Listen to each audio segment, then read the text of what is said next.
The film which you are about to see is an account of the tragedy which befell a group of 5 youths.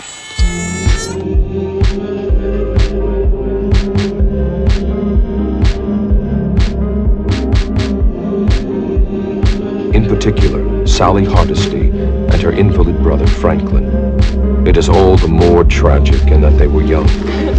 But had they lived very, very long lives, they could not have expected, nor would they have wished to see as much of the mad and macabre as they were to see that day. Sally? There are moments when we cannot believe that what is happening is really true. Pinch yourself and you may find out that it is.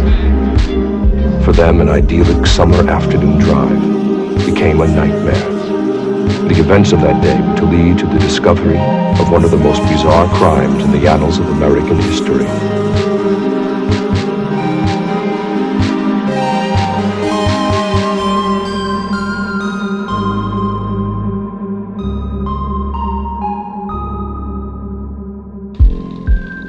Is anybody home?